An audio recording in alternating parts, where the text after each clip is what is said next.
Desde o momento em que uma criança nasce em uma família pobre, o mundo começa a educá-la mesmo antes de aprender a falar. Não precisa de uma sala de aula para receber suas primeiras lições. Recebe-as por meio do ambiente, das carências, dos silêncios, dos olhares resignados de seus pais. Sua primeira escola não é a instituição educacional, mas o sistema que a rodeia, um sistema que lhe ensina, com cada gesto, qual é o seu lugar no mundo. Antes de saber ler, já aprendeu a temer o fracasso, a fome, a autoridade. Essa educação invisível é a mais poderosa, porque se grava na alma, não nos cadernos. A criança pobre cresce em um ambiente onde o dinheiro não só falta, mas domina cada conversa. Aprende que tudo tem um custo, que os sonhos são um luxo, que a estabilidade é mais valiosa que a liberdade. Enquanto outras crianças ouvem que podem ser o que quiserem, ela ouve que tem que ser alguém útil. A partir daí, sua imaginação começa a atrofiar-se. Aprende a desejar pouco, porque desejar muito dói. E assim, o sistema alcança sua primeira vitória: domesticar o desejo.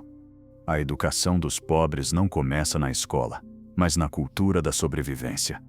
Desde criança, o pobre vê como seus pais trabalham sem descanso, como se esforçam, mas nunca avançam. Aprende que o trabalho duro nem sempre se traduz em progresso, mas não compreende por quê. Ninguém lhe explica que o jogo está manipulado, que as regras foram escritas por aqueles que jamais conhecerão a escassez. A única coisa que aprende é que assim é a vida. E essa frase, repetida geração após geração, é o código genético da pobreza. Quando finalmente entra na escola, já chega condicionado. Não entra com curiosidade, mas com medo. A escola, em vez de libertá-lo, reforça sua jaula mental.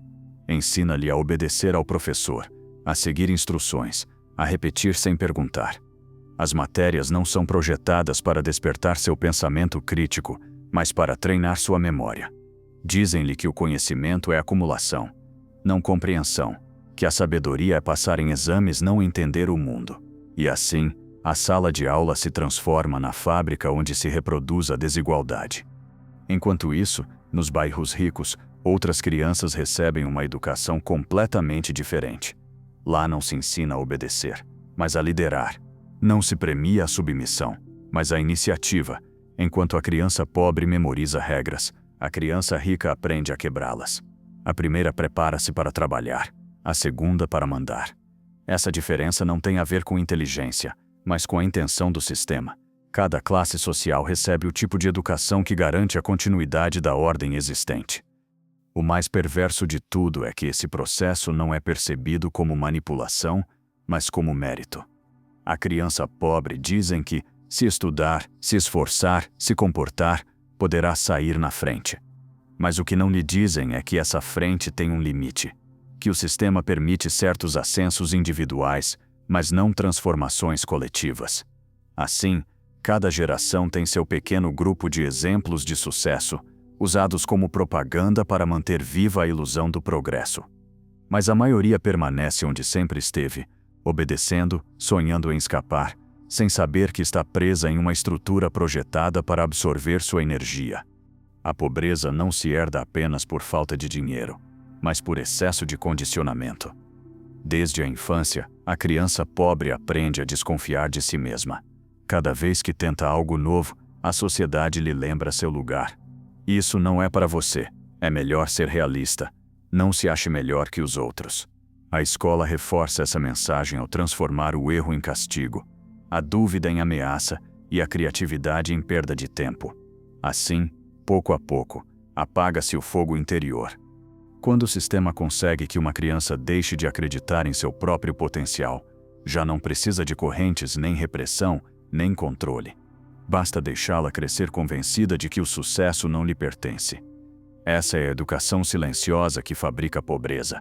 Uma pobreza que não se mede apenas em salários, mas em sonhos quebrados, em mentes adormecidas, em vidas que nunca descobrem que poderiam ter sido livres.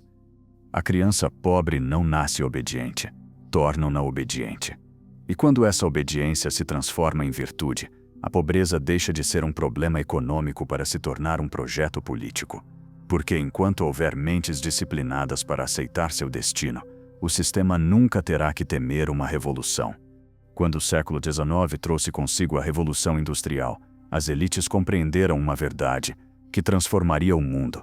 A melhor maneira de manter as massas controladas não era por meio do chicote, mas da sala de aula. As fábricas precisavam de operários, e os governos descobriram que a educação podia ser o instrumento perfeito para criá-los. Nasceu então a escola moderna, não como templo do conhecimento, mas como extensão da linha de produção. Sua função não era libertar a mente, mas uniformizá-la. As crianças, que antes corriam livres pelos campos, foram organizadas em filas, sentadas diante de um quadro negro, aprendendo a repetir ordens e a responder a campainhas. Cada som do sinal marcava o ritmo de um futuro laboral. Entre, trabalhe, descanse, saia novamente. Assim, sem perceber, a escola moldava a conduta ideal do trabalhador: pontual, obediente, exausto e dócil.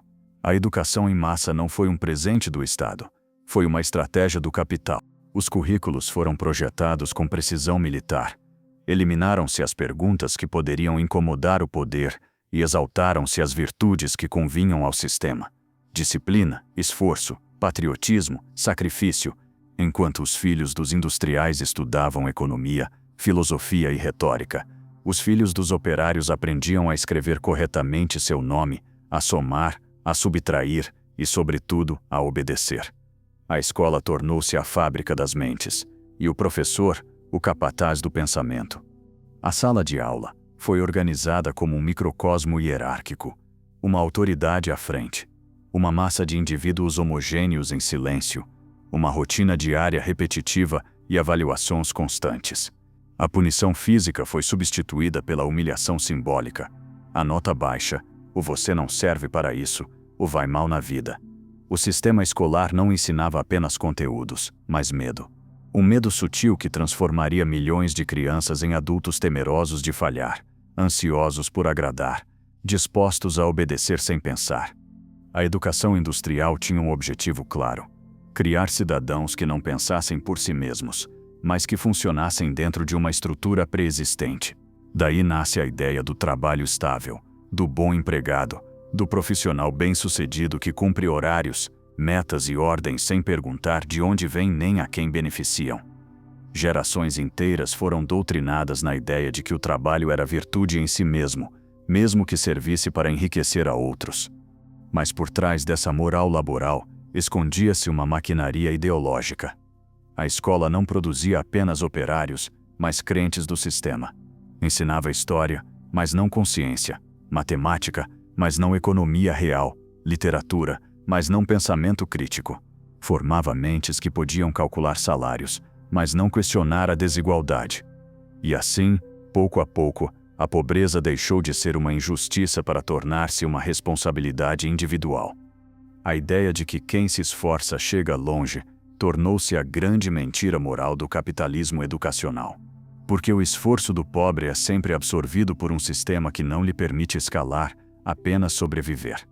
As escolas nos bairros marginais não foram feitas para descobrir gênios, mas para manter a ordem. Seu propósito não é formar líderes, mas prevenir rebeldes. O conhecimento ali ensinado é útil para o mercado, não para a liberdade. Enquanto isso, as escolas particulares, os internatos e as universidades de elite preparavam os futuros donos do sistema. Eles aprendiam a tomar decisões, a dirigir empresas, a manipular discursos. Os demais aprendiam a obedecer ordens, a cuidar dos modos, a esperar uma promoção. A lacuna não era apenas econômica, mas cognitiva. A educação, que deveria ser uma ponte, transformou-se num muro. E o mais perverso foi que o sistema conseguiu disfarçar essa estrutura de justiça. Todos têm acesso à educação, diziam os políticos, mas ninguém explicava que nem todas as educações são iguais. Enquanto uns aprendem a criar riqueza, outros aprendem a produzi-la para terceiros. Enquanto uns desenvolvem pensamento estratégico, outros aprendem a seguir instruções. A sala de aula é o cenário onde se ensaia a obediência social. Assim nasceu o novo modelo de escravidão: o assalariado instruído. Já não eram necessárias correntes nem prisões, porque a própria mente tornou-se prisão. O trabalhador educado sabe ler, mas não interpretar, sabe escrever, mas não criar, sabe somar, mas não multiplicar seu valor. E quando seu salário não alcança, não culpa o sistema, mas a si mesmo. Acredita que o problema é sua falta de esforço, não a estrutura que o explora. Essa é a vitória suprema da educação moderna. Conseguir que os oprimidos defendam o sistema que os oprime. Que acreditem que sua pobreza é culpa de sua preguiça, não do modelo que lhes ensinou a obedecer. Que trabalhem toda a vida convencidos de que ser boa pessoa e bom empregado é suficiente, enquanto as elites usam esse mesmo sistema educacional para perpetuar seu poder. A escola não foi criada para libertar, mas para domesticar. E o fez tão bem que milhões de pessoas ainda acreditam que o diploma acadêmico é sinônimo de liberdade, quando na realidade é a nova forma de servidão. Uma servidão mais sofisticada, mais polida, mais orgulhosa. A daqueles que se endividam para estudar e depois servem ao mesmo sistema que os programou. Uma das estratégias mais sutis que o poder aperfeiçoou para manter os pobres onde estão é a criação de uma moral adaptada à sua condição, a moral do sacrifício. Desde crianças, os setores humildes aprendem que o sofrimento é nobre, que a carência enobrece, que a dor purifica. Esse ensinamento não nasceu do amor, mas do interesse. Porque um povo que glorifica o sacrifício jamais reivindicará a justiça. Ao longo da história, as elites compreenderam que manter o povo resignado exigia algo além do controle econômico. Necessitavam de controle moral. Assim, a religião, a educação e a cultura popular uniram-se para moldar um ideal de virtude que tornasse aceitável a pobreza. Nos sermões, pregava-se que os humildes herdarão a terra. Nas escolas repetia-se que o esforço sempre tem recompensa. Nos lares inculcava-se que ser pobre mas honesto é melhor do que ser rico e corrupto. O que não se dizia era que essa moral funcionava como anestesia. Transformava a dor em virtude e a impotência em destino. O sistema não precisa que os pobres odeiem sua pobreza, mas que a considerem parte natural da ordem do mundo. Por isso, desde pequenos, ensina-se a sentirem-se culpados quando desejam mais, a envergonharem-se do sucesso alheio, a desconfiarem da abundância. Os meios de comunicação alimentam essa narrativa, glorificam histórias de superação em que o protagonista triunfa somente após ter sofrido o impensável. A mensagem é clara. Primeiro, você deve pagar com dor. Depois talvez mereça um pouco de felicidade. E se não a obtiver, a culpa será sua por não ter sofrido o suficiente. Assim, a pobreza perpetua-se não apenas como condição econômica, mas como identidade moral. O pobre bom é aquele que não reclama, que agradece pelo pouco, que trabalha sem questionar. O sistema o premia com frases motivacionais, com promessas vazias e com uma falsa sensação de dignidade. Enquanto isso, aqueles que ousam romper essa narrativa são rotulados de ambiciosos, arrogantes ou ingratos. A rebeldia torna-se pecado, a conformidade virtude. Essa moral do sacrifício reforça-se na escola, na família e na sociedade. A criança que sonha alto é advertida: não se iluda demais. Tem que ser realista. Ensina-se a reduzir suas aspirações para não sofrer, mas esse mesmo ato a condena a uma vida medíocre. O mais perverso é que esse ensinamento não é imposto com violência, mas com amor.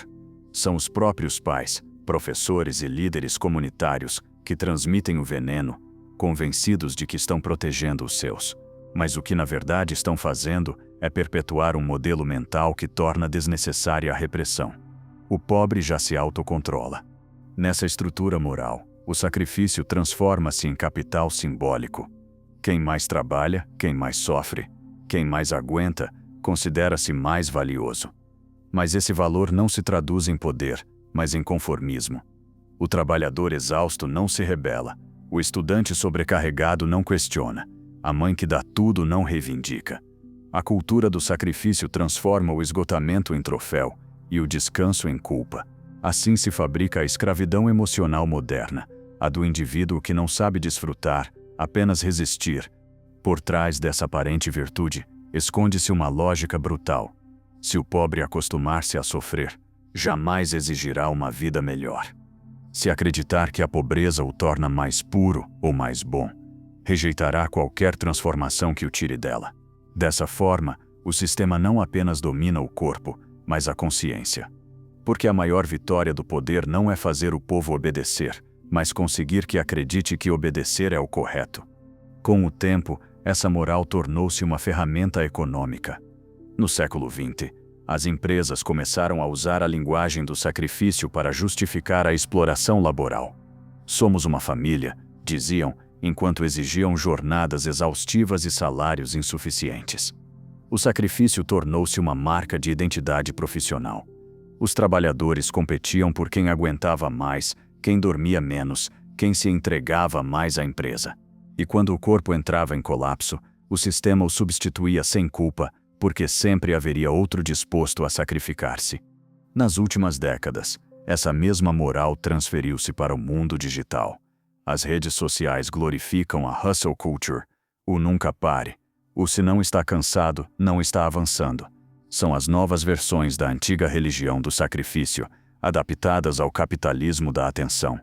Agora, a penitência não se cumpre nas igrejas, mas diante de telas, e a recompensa não é espiritual, mas simbólica, curtidas, validação, pertencimento. O resultado é uma sociedade em que os pobres já não precisam ser vigiados, vigiam-se entre si. Orgulham-se de trabalhar sem descanso, de sobreviver com pouco, de lutar todos os dias. Não entendem que essa luta perpétua não é heróica, mas funcional. O sistema precisa de corpos cansados e mentes dóceis.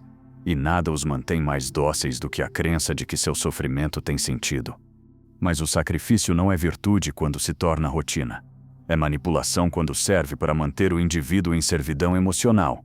A verdadeira liberdade começa quando o pobre deixa de sentir-se culpado por desejar mais, quando entende que aspirar não é pecado, mas instinto de dignidade. Somente então, a moral do sacrifício perde poder, porque um povo que deixa de glorificar a dor começa a reivindicar a vida que lhe pertence. Desde os primeiros anos de vida, a criança pobre é educada para sentir que sempre deve algo a alguém. Deve aos pais por tê-la alimentado, à escola por tê-la aceito, ao Estado por deixá-la estudar, a Deus por deixá-la viver. Cresce com a sensação de que sua existência é uma dívida que jamais poderá saldar. E essa é a armadilha mais eficaz do sistema: transformar a gratidão em culpa. A dívida emocional é uma ferramenta silenciosa, mais poderosa que o medo e mais duradoura que a repressão. Porque quem se sente culpado não precisa de correntes, controla-se sozinho. Desde pequeno, o pobre aprende que deve comportar-se bem, não para crescer, mas para não decepcionar. Não faça sua família passar vergonha. Agradeça pelo que tem, outros estão pior que você. Cada frase desse tipo, embora pareça amorosa, vai construindo um mecanismo psicológico que substitui a consciência pela submissão. Essa educação emocional não busca fortalecer a autoestima, mas domesticá-la. Ensina à criança que seu valor depende do sacrifício, não da autenticidade. Que ser amado é sinônimo de agradar, não de ser livre. Assim, aprende a reprimir sua raiva, a esconder sua frustração, a fingir gratidão mesmo quando algo dói. Em vez de formar indivíduos conscientes, o sistema produz pessoas que se desculpam por existir. O sentimento de dívida não termina na infância. Aperfeiçoa-se na escola. Lá, a estrutura hierárquica reforça a ideia de que tudo o que recebe é um favor. O professor não ensina, dá a oportunidade. O Estado não cumpre um dever. Oferece um privilégio. Inculca-se a ideia de que deve agradecer constantemente pelo mínimo, enquanto aprende a aceitar a mediocridade como destino. Ninguém lhe diz que a educação é um direito. Fazem-no acreditar que é uma dádiva. Com o tempo, essa programação torna-se identidade. O adulto pobre sente culpa por descansar, por desfrutar, por dizer não. Se alcança um pequeno sucesso, esconde-o para não presumir.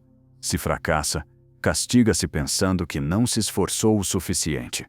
Vive em uma jaula emocional onde a dívida moral substitui o pensamento crítico. E quando finalmente entra no mercado de trabalho, essa dívida invisível transforma-se em obediência econômica. Aceita salários baixos, maus tratos e abusos porque deveria sentir-se grato por ter trabalho. Essa palavra, Grato é o código mestre da servidão moderna. Os poderosos usam-na como mantra para lembrar aos de baixo seu lugar. Seja grato, dizem, enquanto acumulam fortunas graças àqueles que não ousam reclamar. Assim, a gratidão deixa de ser uma virtude e torna-se um método de controle. A dívida emocional também estende-se ao terreno espiritual. Do púlpito, dos discursos e das redes sociais, repete-se que a pobreza tem um propósito, que Deus prova os seus com sofrimento, que a humildade é o caminho para o céu. É um discurso que parece consolo, mas na realidade é uma condenação, porque transforma a dor em obrigação moral. Se sofre, está fazendo o correto. Se rebela, está falhando com o destino. À medida que o indivíduo interioriza essa moral, começa a sabotar seu próprio crescimento. Rejeita oportunidades porque não se sente preparado, minimiza seus feitos, teme ser julgado se ascender. A mente do pobre educado na culpa é uma mente que sabota sua liberdade para não incomodar o ambiente. Vive tentando equilibrar uma balança impossível. Ser obediente sem desaparecer, ser humilde sem anular-se, ser grato sem perder dignidade. Mas o sistema não lhe permite esse equilíbrio, porque seu poder depende precisamente desse conflito interior.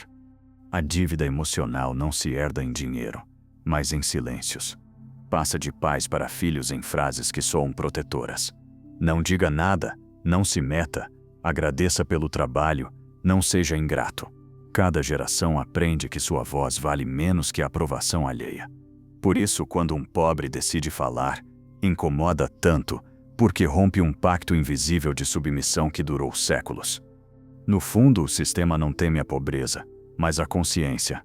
Por isso prefere um povo endividado emocionalmente, cheio de culpa e gratidão, a um consciente de seus direitos. O grato não exige, o consciente sim. O culpado obedece, o livre questiona.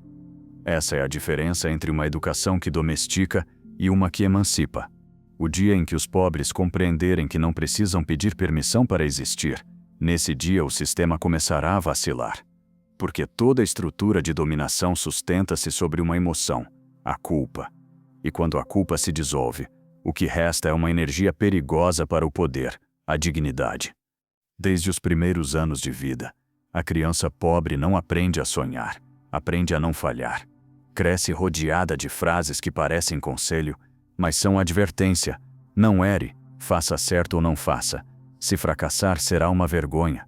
Assim semeia-se a semente do medo. Não o medo natural da queda, mas o medo programado do julgamento, do ridículo, da rejeição. O medo do fracasso torna-se a coluna vertebral de sua educação emocional. A escola, em vez de curar esse temor, institucionaliza-o. Desde a primeira prova, a criança entende que errar não é parte do aprendizado, mas uma falta moral. Cada erro é punido com uma nota baixa, com um olhar de desaprovação, com a humilhação silenciosa do grupo. Não se ensina a refletir sobre o que deu errado, mas a evitar qualquer tentativa que possa falhar. Assim nasce a mentalidade do melhor não arriscar. Uma mentalidade que encerra o indivíduo em uma prisão invisível, a de seu próprio medo. O sistema sabe que o medo do fracasso é mais eficaz que a repressão. Um povo que teme falhar jamais desafiará a ordem. Por isso, a educação moderna não é projetada para formar mentes corajosas, mas prudentes.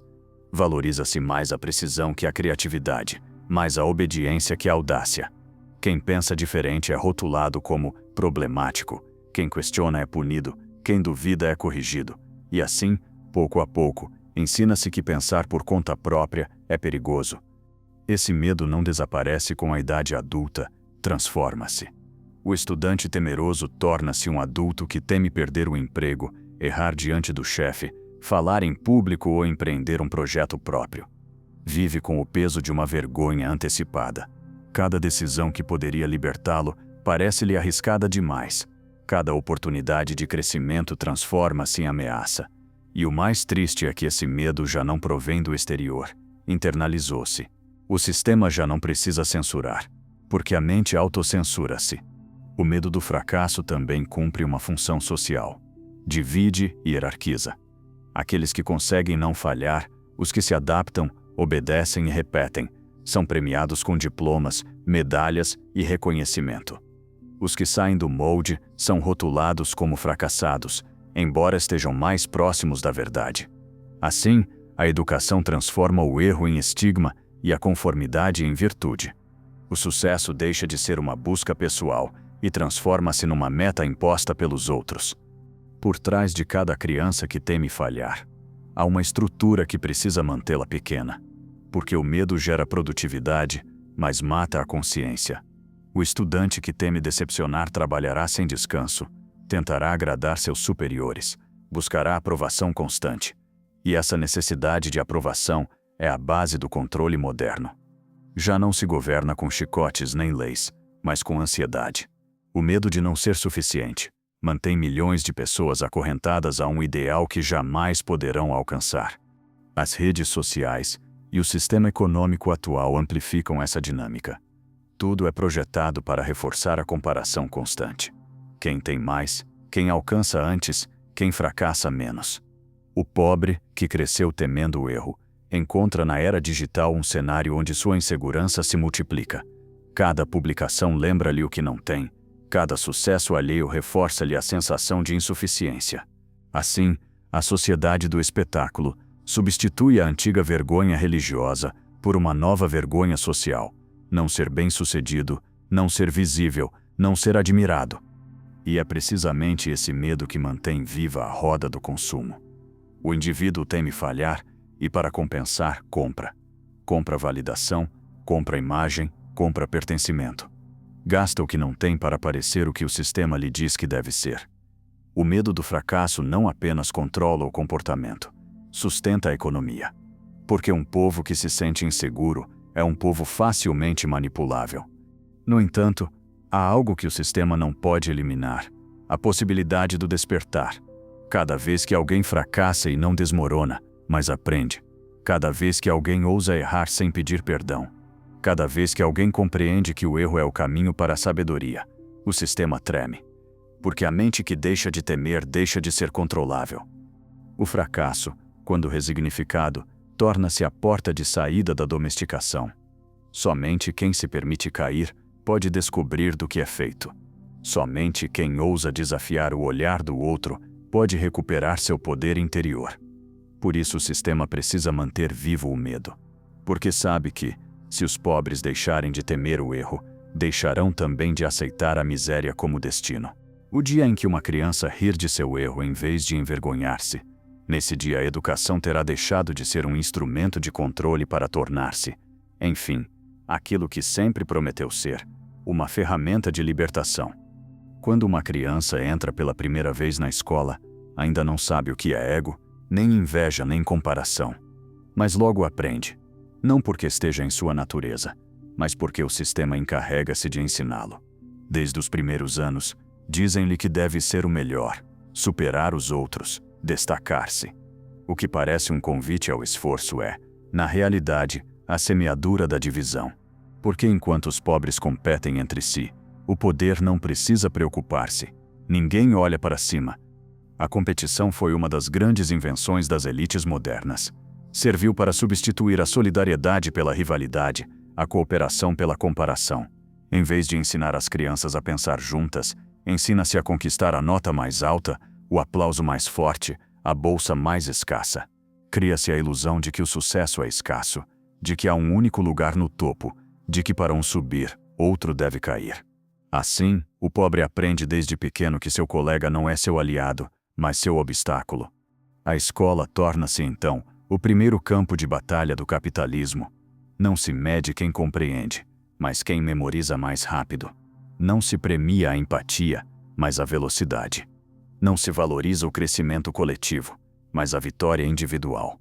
A avaliação transforma-se em arma psicológica, converte o aprendizado numa competição perpétua.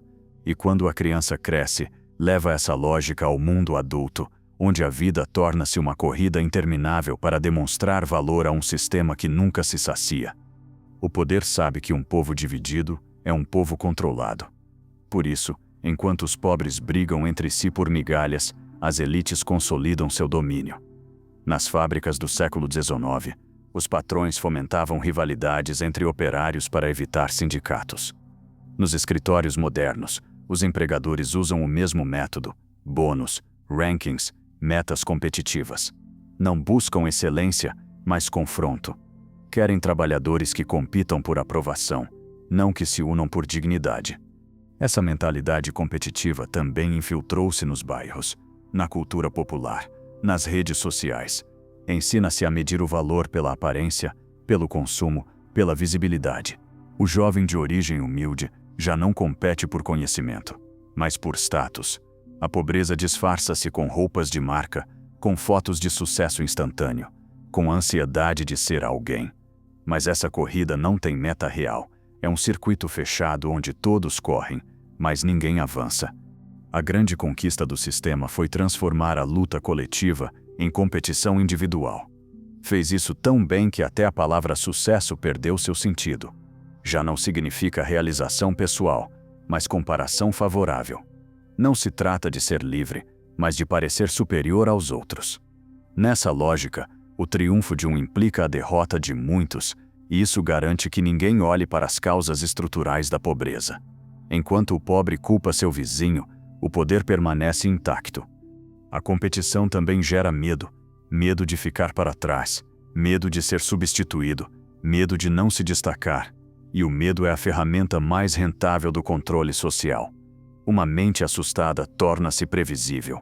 O estudante temeroso não compartilha seu conhecimento. O trabalhador inseguro não exige seus direitos. O empreendedor humilde não confia em seu valor. Assim, cada indivíduo fecha-se em sua pequena corrida, sem perceber que corre numa pista projetada para o esgotamento.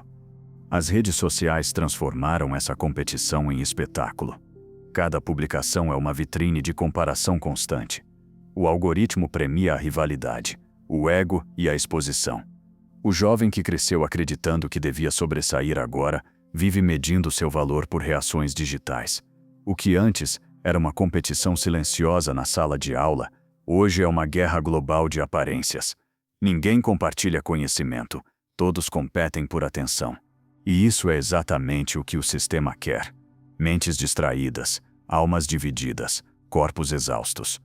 Em contraste, a história mostra que os momentos de verdadeira transformação nasceram quando os oprimidos deixaram de competir e começaram a cooperar. Quando os operários uniram-se em sindicatos. Quando os camponeses organizaram-se em comunidades. Quando os pensadores compartilharam ideias em vez de ocultá-las. Cada ato de cooperação foi uma ameaça direta ao poder, porque a união revela a armadilha. Por isso a competição é promovida como virtude. Fazem-nos acreditar que sem ela não há progresso, que o mundo precisa de rivalidade para avançar. Mas essa é uma mentira útil. O progresso real surge do intercâmbio, do aprendizado mútuo, da inteligência coletiva. A competição cega destrói isso. Cria indivíduos fragmentados, obcecados por vencer, incapazes de ver que todos estão perdendo a mesma coisa: seu tempo, sua energia, sua liberdade. O sistema conseguiu que os pobres meçam seu valor pela posição do outro. Se o vizinho fracassa, sentem-se um pouco melhor. Se o amigo prospera, sentem-se ameaçados. Essa comparação perpétua dissolve a empatia, elimina a cooperação e garante que o poder jamais seja questionado. Porque não há revolução possível quando cada pobre vê o outro como rival. A saída não está em negar o desejo de avançar, mas em redefini-lo. Entender que crescer não implica competir, mas compartilhar. Que a inteligência coletiva sempre supera a individual. Que uma criança que aprende com outra não é sua inimiga, mas seu espelho. O sistema alimenta-se da divisão. A consciência alimenta-se da união. E quando os pobres descobrirem que não precisam vencer o outro, mas libertar-se juntos, nesse dia todo o tabuleiro será invertido. Desde a infância, a criança pobre ouve uma promessa tão luminosa quanto enganosa: se esforçar, algum dia terá sucesso. É a nova versão do antigo mito religioso do céu, só que agora o paraíso não está após a morte, mas após uma vida inteira de sacrifícios. O sistema já não oferece salvação espiritual, oferece ascensão social, mas a estrutura é idêntica. Um ideal inatingível que justifica o sofrimento presente. Assim nasce a religião do sucesso, a fé mais difundida do século XXI. Nessa religião moderna, os templos são as escolas, Os altares são os diplomas, e os santos são os ricos que servem de exemplo. As histórias de superação repetem-se como parábolas. O jovem pobre que se tornou milionário, a mulher que saiu do bairro para triunfar, o empregado que tornou-se empresário. Mas o que nunca se menciona é o contexto, a estrutura, o privilégio invisível. Vendem-se exceções como se fossem regras. Assim, cada pobre cresce acreditando que sua pobreza é culpa sua e que sua redenção depende unicamente de seu esforço. O sistema precisa desse mito para funcionar, porque um pobre que acredita no sucesso como salvação não se rebela, trabalha mais. Não questiona as condições, glorifica-as, não exige igualdade, compete. Essa é a genialidade do modelo. Consegue que a vítima culpe-se por sua miséria e agradeça por sua exploração. O mito do sucesso substitui a consciência de classe pela ilusão do ascenso individual. Durante o século XX, a educação encarregou-se de institucionalizar esse ideal. Ensinou-se às crianças que o estudo é a escada para sair na frente. Mas não se lhes disse para onde essa escada conduz. O estudante pobre aprende a subir degraus sem entender que todos levam ao mesmo lugar: servir melhor, produzir mais, consumir sem descanso. Quando finalmente obtém um diploma, não alcança a liberdade, alcança a dívida. E quando entra no mercado de trabalho, descobre que o sucesso consiste em sobreviver trabalhando para outros que jamais conheceu. O mito do sucesso tem sua própria linguagem: produtividade, superação, mérito, resiliência. Palavras que soam virtuosas, mas que escondem uma lógica cruel. Se não triunfa, é porque não se esforçou o suficiente. Assim, o sistema lava sua culpa. Não há injustiça estrutural, apenas indivíduos preguiçosos. Não há pobreza organizada, apenas fracassos pessoais. E o pobre, preso nessa narrativa, vive toda a vida tentando provar que sim, pode. Essa obsessão transforma-o num trabalhador ideal. Eternamente cansado, eternamente grato. Os meios de comunicação e as redes sociais são os novos sacerdotes dessa religião. Transformam o sucesso em espetáculo, a riqueza em moral e a fama em meta. Todos os dias, milhões de pessoas comparam-se com imagens inatingíveis, convencidas de que poderiam alcançá-las se se esforçassem um pouco mais.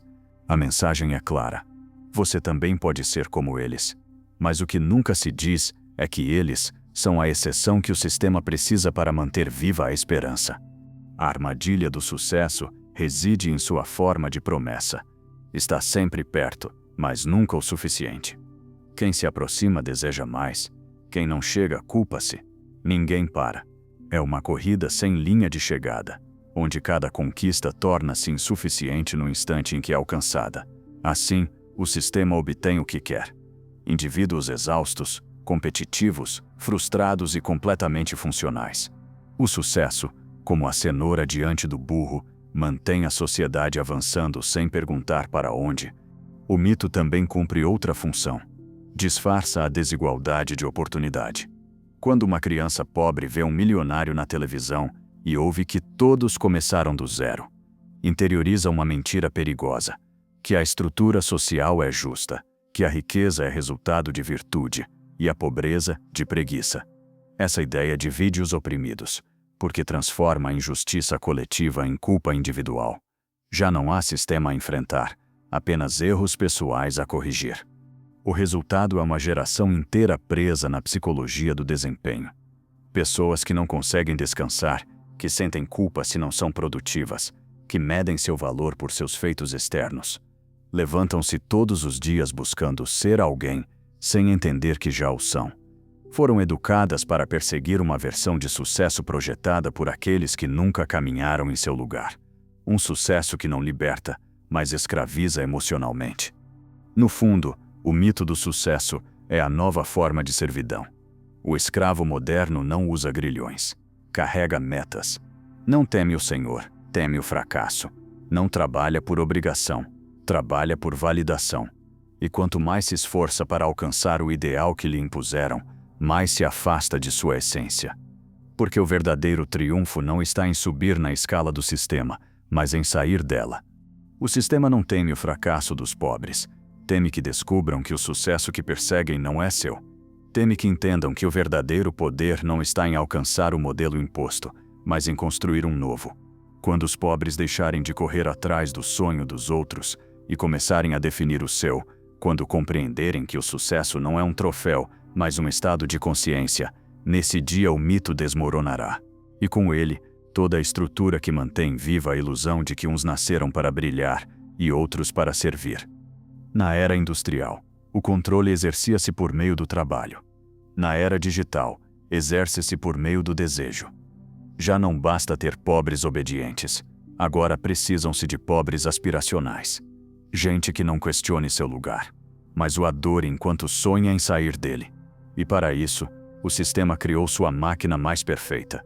Os meios de comunicação, da televisão às redes sociais. Tudo é projetado para fabricar um único tipo de mente. A mente que consome, que inveja e que nunca se sente suficiente. O pobre moderno não é aquele que não tem, mas aquele que sempre deseja. O capitalismo aprendeu que a escassez material pode tornar-se uma mina psicológica. Quanto mais carente se sente uma pessoa, mais fácil é manipulá-la. Assim, a cultura do consumo apresenta-se como redenção. Compre isso e será feliz. E use isso e será respeitado. Vista-se assim e será alguém. Mas por trás de cada anúncio, de cada influenciador, de cada história de sucesso, há uma estratégia precisa: manter viva a sensação de falta. O sistema não vende produtos, vende identidade. Desde pequeno, a criança pobre cresce bombardeada por símbolos de status. Vê carros que jamais terá, casas que não existem em seu bairro, corpos impossíveis, vidas alheias apresentadas como modelo. Cada imagem lembra-lhe que está fora do sonho coletivo. E assim, o que antes era pobreza econômica transforma-se em pobreza emocional, a sensação constante de não pertencer. O sistema não quer eliminar a pobreza, quer convertê-la em aspiração. O pobre perfeito não é o que reivindica justiça, mas o que deseja parecer rico. Por meio das telas, a cultura do consumo reescreve a moral. Já não importa ser, importa parecer. Já não se mede o valor pelo conhecimento, mas pela visibilidade. Os meios ensinam as massas a admirar a riqueza, não a entendê-la. A desejar o luxo, não a questionar sua origem. A figura do triunfador torna-se ídolo, mesmo que seu sucesso esteja construído sobre a exploração de outros.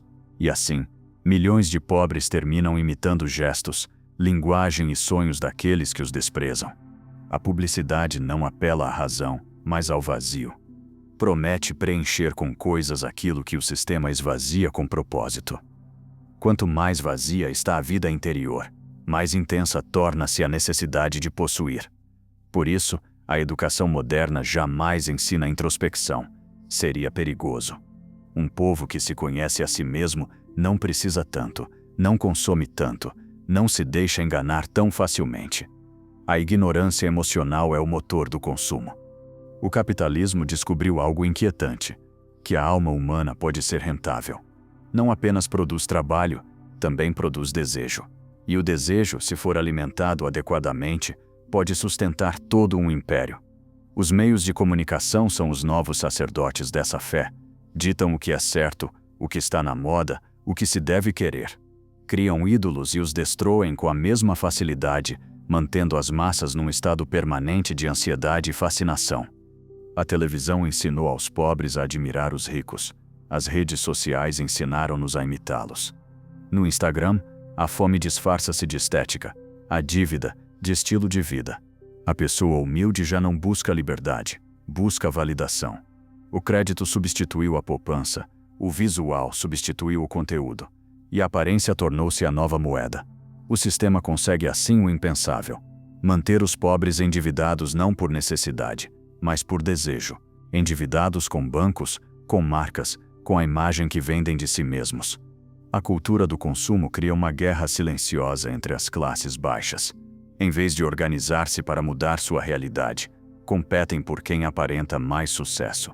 O luxo torna-se símbolo de inteligência, a humildade sinônimo de fracasso. O pobre que tenta viver com simplicidade é ridicularizado, o que finge abundância é aplaudido. Nessa inversão moral, a autenticidade torna-se subversiva, porque ser autêntico num mundo de aparências é um ato de rebelião. Os meios também moldam os sonhos. Não promovem conhecimento, promovem entretenimento. Não incentivam reflexão, mas distração. Cada conteúdo rápido, cada tendência superficial, cumpre uma função: manter o indivíduo longe de si mesmo. Que não pense, que não leia, que não duvide. Que sua mente esteja ocupada com o efêmero para não olhar o essencial. A ignorância torna-se rentável, porque uma mente distraída é mais fácil de controlar do que uma mente consciente. Mas o mais perverso do sistema midiático não é o que mostra, mas o que oculta. Não ensina como se gera riqueza, como funcionam os bancos, como se manipula a opinião pública. Tudo o que é importante ocorre fora de cena. O espectador vê as luzes, mas nunca os fios. E assim, os pobres terminam acreditando que a vida é um espetáculo onde uns poucos nascem estrelas e os demais devem aplaudir. No entanto, há uma fresta nesse teatro. Cada vez mais pessoas descobrem que a abundância que vendem é apenas uma narrativa, uma ilusão de pertencimento. Começam a desconectar-se, a olhar por trás do pano, a perguntar-se quem escreve o roteiro. Porque o despertar não começa quando se rejeita o consumo, mas quando se entende seu propósito. O consumo não existe para satisfazer, mas para perpetuar a carência. O dia em que os pobres compreenderem que não precisam parecer ricos para ser dignos, nesse dia a publicidade perderá poder. O dia em que deixarem de medir seu valor pelo que possuem e começarem a medi-lo pelo que entendem, nesse dia as telas deixarão de governar suas mentes. Porque a verdadeira liberdade não se compra nem se exibe, conquista-se em silêncio, com pensamento crítico e com consciência. Quando a pobreza deixou de ser controlada por meio da força, o poder encontrou uma ferramenta mais eficiente: a dívida. Antes, o pobre era dominado com chicotes, hoje, com juros. Já não é preciso obrigá-lo a trabalhar, basta fazê-lo dever. O crédito tornou-se a versão elegante da escravidão, uma corrente invisível vestida de oportunidade. E o mais perverso é que as pessoas acreditam que se libertam quando, na realidade, se amarram. Durante séculos, a pobreza foi uma condição imposta. Agora é uma dívida perpétua. O sistema financeiro conseguiu algo que nem reis nem impérios puderam: escravizar milhões sem que ninguém note, e pior ainda, fazê-los sentir-se agradecidos. Você tem crédito, dizem os bancos, como se fosse um privilégio. Mas por trás dessa palavra esconde-se uma armadilha projetada com precisão. Emprestam-lhe dinheiro que não existe para que trabalhe toda a vida devolvendo-o. A criança pobre, educada na cultura do sacrifício e da competição, cresce sonhando em sair na frente. Quando chega à idade adulta, o crédito aparece como a ponte para essa promessa. Um empréstimo para estudar, outro para comprar um carro, outro para uma casa, outro para o celular que o fará sentir como os outros. Cada decisão prende-o mais ao sistema. Já não trabalha para viver, vive para pagar. A liberdade que lhe prometeram transforma-se numa hipoteca emocional. As instituições financeiras entenderam o que os antigos senhores feudais jamais imaginaram: que a dívida produz obediência. Um devedor não protesta, não arrisca, não se rebela. Um devedor teme perder tudo, inclusive o que ainda não possui. É um prisioneiro que paga sua própria cela. E quanto mais educado está, mais dócil se torna, porque entende que quebrar as regras pode custar-lhe sua reputação, seu crédito, seu futuro. Assim alcança-se a domesticação perfeita, aquela que faz o pobre trabalhar voluntariamente por medo de falhar. A nível coletivo, a dívida transforma-se em política. Os países pobres, assim como os indivíduos, são educados para endividar-se. O sistema financeiro global repete o mesmo discurso: invista, modernize-se, cresça. Mas cada empréstimo vem com condições: privatizações, cortes, dependência. O resultado é um paradoxo cruel. As nações mais ricas em recursos naturais são as mais pobres em liberdade. Seus governos não decidem, obedecem, não legislam, negociam, não planejam o futuro, hipotecam-no. Assim, a dívida torna-se a nova linguagem do controle global. O poder já não precisa invadir países nem construir colônias. Basta conceder créditos. O banco substitui o exército. O contrato substitui o canhão. O que antes se dominava com violência, hoje domina-se com papel. E enquanto os povos discutem ideologias, Os juros continuam correndo, dia após dia, segundo após segundo. A nível pessoal, a dívida também redefine a identidade. O indivíduo já não se mede por seu caráter, mas por seu score de crédito. O valor moral foi substituído pelo valor financeiro. Um bom cidadão já não é aquele que pensa, mas aquele que paga. Um homem responsável não é aquele que vive com sabedoria, mas aquele que cumpre com os bancos. Assim, o sistema transforma a moral em contabilidade. E quem não entra nessa lógica é marginalizado, inadimplente, mal pagador, risco. Palavras que soam técnicas, mas significam exclusão. A educação não ensina como funciona esse mecanismo. Ninguém explica na escola como se cria o dinheiro, como operam os juros, como se acumula riqueza em poucas mãos. Porque se os pobres entendessem que o crédito é uma forma de escravidão disfarçada, o sistema financeiro entraria em colapso. Por isso, ensina-se a confiar nos bancos como se fossem templos, a acreditar que a dívida é progresso, que o consumo é liberdade, que a estabilidade depende de manter um bom histórico. E assim, o controle torna-se emocional. O medo de perder o crédito transforma-se no novo medo de perder a vida. A cultura do consumo alimenta essa dependência. Os meios não vendem produtos, vendem dívida. Cada oferta, cada parcela sem juros, cada Black Friday é um ritual de submissão coletiva.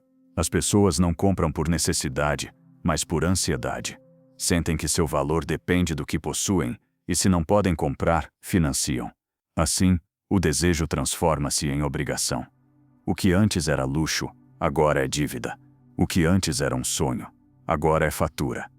A dívida também destrói o tempo. O pobre já não vive no presente, vive hipotecado ao futuro. Cada salário que ganha já está comprometido antes de recebê-lo. Trabalha pensando na próxima parcela, não em seu destino. A dívida rouba-lhe o futuro porque lhe arrebata a imaginação. Já não pode sonhar livremente, porque cada sonho deve ser aprovado pelo banco. E enquanto isso, os verdadeiros donos do sistema observam de cima. Não produzem, não trabalham, não criam, emprestam. Ganham com o tempo, com o medo, com o esforço alheio. Alimentam-se do suor daqueles que acreditam que ter crédito é sinônimo de progresso. Mas na realidade, o crédito não é um privilégio, é a modernização da escravidão. No entanto, toda corrente pode ser quebrada. A dívida só existe enquanto alguém a reconhece como tal. Quando o indivíduo compreende que seu valor não depende de seu histórico financeiro, mas de sua capacidade de criar, de pensar, de decidir, começa a recuperar sua soberania interior. Porque a verdadeira riqueza não está no dinheiro que se deve, mas no conhecimento que não se pode comprar. O dia em que os pobres entenderem como se fabrica a dívida, deixarão de pedir empréstimos e começarão a pedir justiça. Porque não há liberdade possível enquanto a mente continuar acreditando que dever é sinônimo de existir. E não haverá emancipação real até que o ser humano entenda que o único crédito que vale a pena recuperar é o crédito com sua própria consciência. A verdadeira genialidade do sistema não está em sua violência, mas em sua elegância. Já não precisa de prisões nem chicotes. Agora utiliza relógios, contratos e sonhos. A escravidão moderna é silenciosa, voluntária e, pior ainda, celebrada. Disfarça-se de progresso, vende-se como estabilidade, ensina-se como virtude. A escola forma a mente obediente, o trabalho consome o tempo e a dívida captura o futuro. 3 pilares que, juntos, sustentam a arquitetura invisível da servidão. Desde a infância, o tempo do pobre deixa de ser seu. A escola acostuma-o a viver segundo um horário imposto. Sinos, recreios, tarefas, provas. Aprende que seu dia não lhe pertence, que seu valor depende de seu desempenho. Quando cresce, esse treinamento aperfeiçoa-se. O despertador substitui o sino. O chefe substitui o professor. O salário substitui a nota. A rotina torna-se identidade. Trabalhar do nascer ao pôr do sol não é uma obrigação, mas um dever moral. O tempo livre deixa de ser liberdade e passa a ser ócio, algo que deve ser conquistado. Assim, a educação prepara o indivíduo para ceder sua vida sem resistência. O sistema não rouba o tempo de uma só vez, aluga-o por horas. Paga-lhe um salário, mas fica com sua energia, sua atenção, seus dias. E o mais perverso é que consegue que se sinta orgulhoso por isso.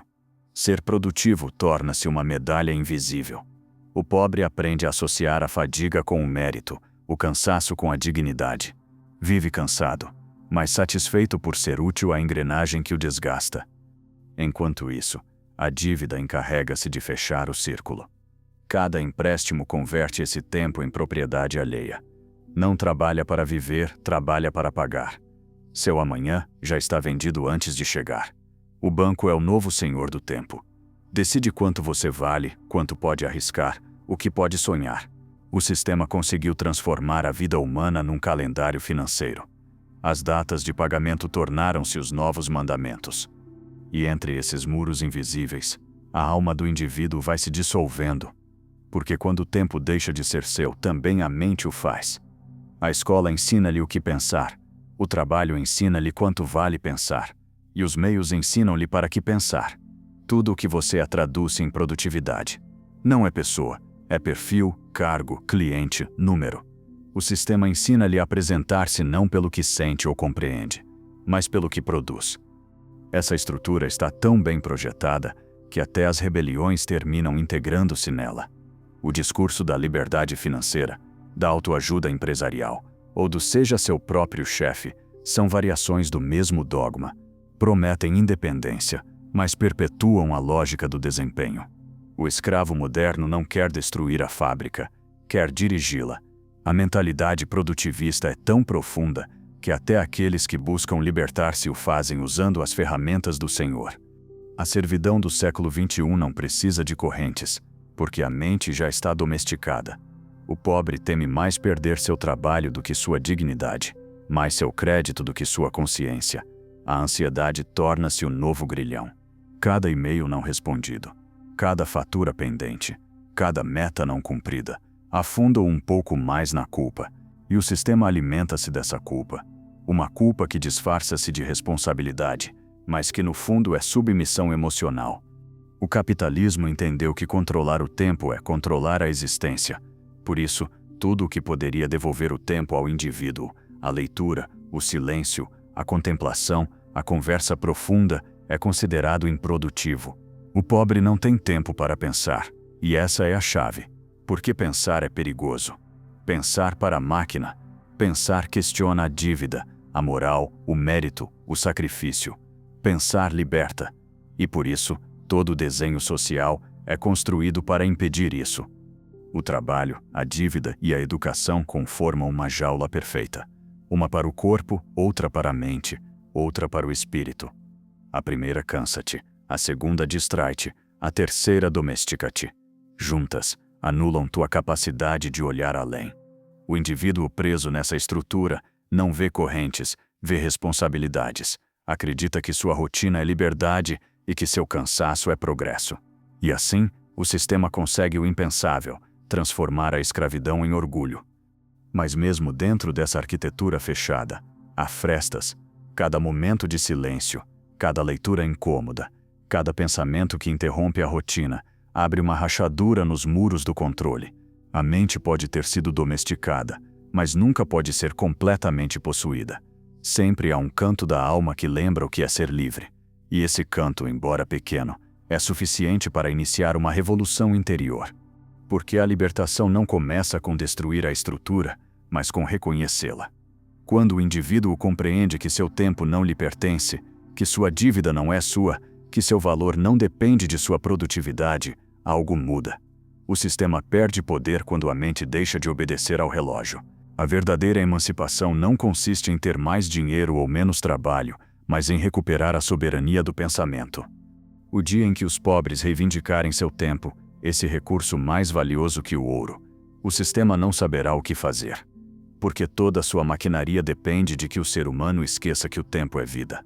E o dia em que ele se lembrar, nenhum banco, nenhuma empresa e nenhuma ideologia poderão voltar a comprá-lo. O sistema moderno já não precisa de templos nem deuses, porque criou sua própria religião, a do desempenho. Uma fé silenciosa, global e totalitária, que não exige orações, mas resultados. Nela, os novos crentes não rezam, produzem. Não buscam redenção, rendem. Não esperam o céu, buscam sucesso. Essa religião não promete vida eterna, mas oferece algo mais rentável, reconhecimento momentâneo. E seu dogma é claro: você vale o que produz. Desde a infância, as crianças são educadas em seus primeiros mandamentos. Aproveite o tempo, seja o melhor, não desperdice seu talento. Ninguém lhes ensina a pensar quem dita essas regras, nem a quem beneficiam. Crescem acreditando que sua existência deve justificar-se com produtividade. E assim, a vida deixa de ser uma experiência para tornar-se uma competição. A alma humana, que antes buscava sentido, agora busca desempenho. O capitalismo descobriu o que as religiões antigas sempre intuíram: que o sofrimento, quando revestido de propósito, torna-se aceitável. Por isso, a cultura do trabalho constante não é imposta com força, mas com culpa. Se descansa, sente que trai algo. Se não está produzindo, invade-o a ansiedade. Descansar já não é um direito, mas um pecado moderno. O descanso transforma-se em suspeita, a pausa em culpa, o silêncio em perda de tempo.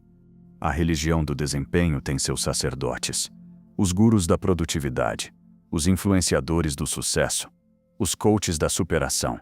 Pregam o evangelho da eficiência. Faça mais em menos tempo. Seja sua melhor versão. Nunca pare.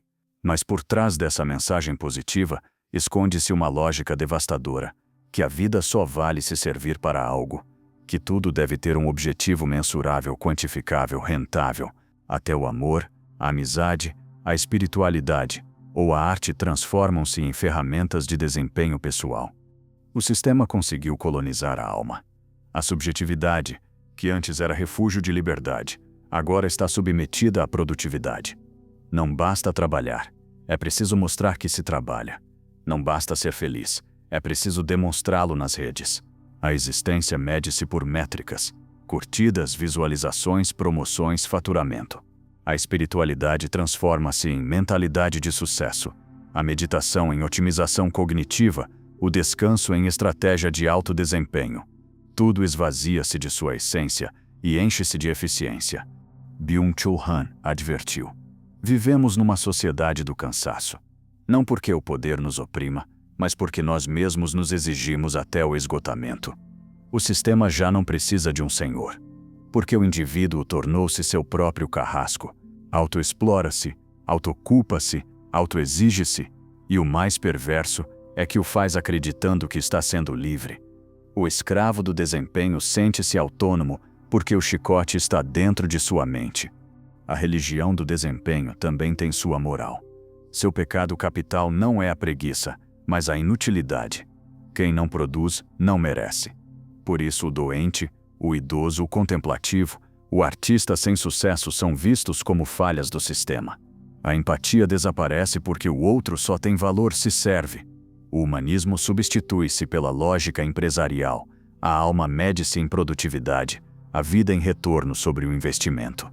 Nessa religião, o sacrifício é voluntário e o altar está em todos os lugares: na mesa de trabalho, no celular, na tela. O crente moderno levanta-se todos os dias para oferecer seu tempo, sua energia e sua atenção ao Deus do desempenho. E quando entra em colapso, o sistema não o consola, substitui-o. Oferece-lhe pílulas, terapias rápidas, motivação, mas nunca descanso verdadeiro. Porque descansar de verdade seria despertar. O mais trágico é que essa religião mata o sentido sem que ninguém note. Antes, o homem trabalhava para viver. Agora vive para trabalhar. Antes buscava a verdade. Agora busca relevância. Antes queria sabedoria. Agora quer visibilidade.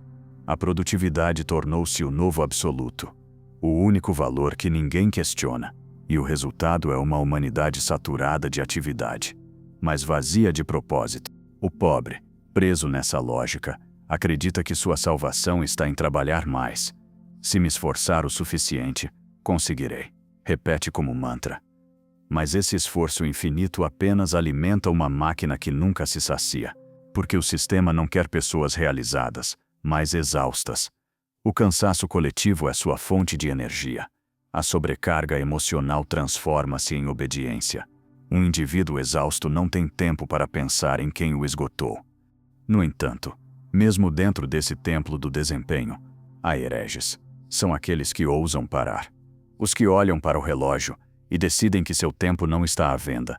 Os que entendem que produzir nem sempre é criar, e que o valor da vida não se mede em números, mas em consciência.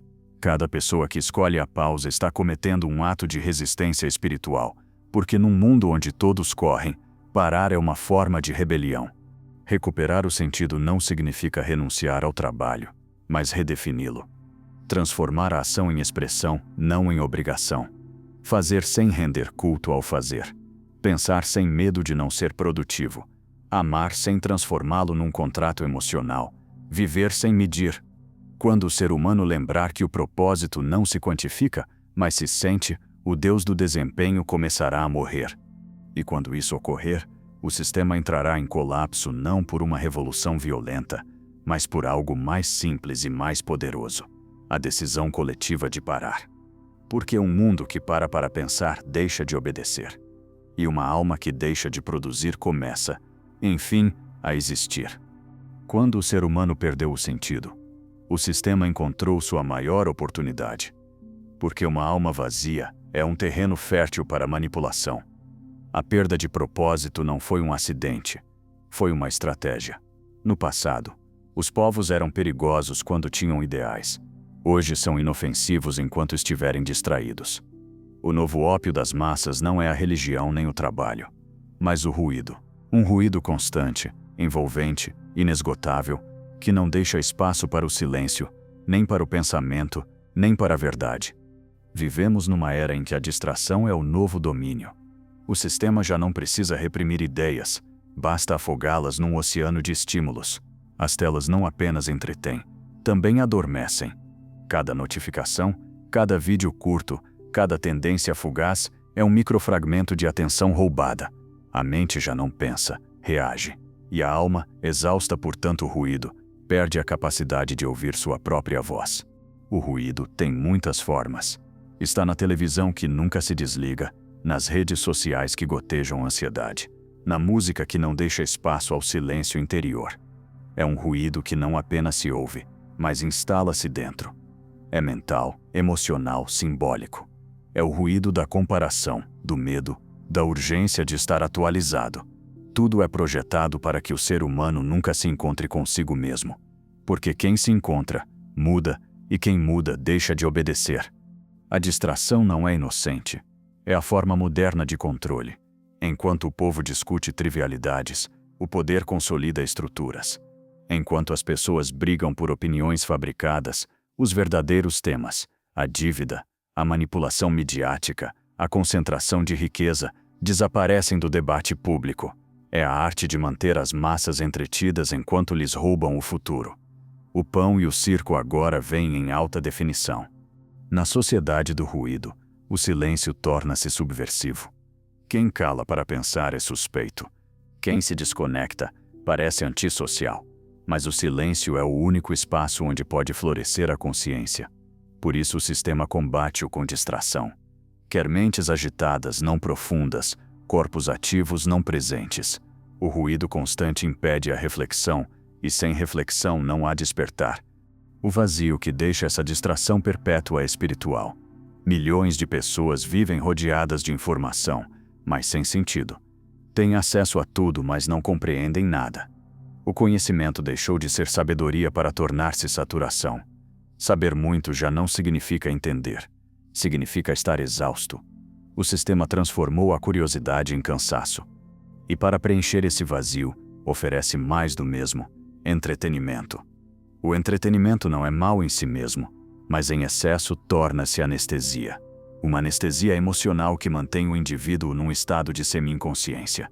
Dá-lhe uma fuga constante para que nunca enfrente a pergunta que poderia mudá-lo tudo: por que vivo assim? Essa pergunta é perigosa porque abre a porta do despertar. Por isso o sistema substitui-a por perguntas superficiais. O que está na moda? O que devo comprar? O que devo mostrar? A cultura do entretenimento é o substituto moderno do pensamento.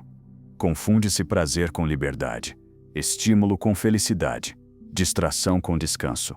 Mas o prazer sem propósito não cura, adormece. O entretenimento sem consciência não liberta, escraviza. É o doce que esconde o veneno. Quanto mais se alimenta o vazio com ruído, maior ele se torna. E quando a alma enche-se do superficial, torna-se incapaz de sentir o profundo. O sistema sabe que o vazio existencial é seu maior aliado. Porque quem não encontra sentido, busca consumo. Quem não encontra verdade, busca distração. Quem não sabe quem é, precisa pertencer. Assim mantém-se viva a maquinaria do mercado, fabricando identidades vazias que precisam encher-se com produtos, opiniões e telas.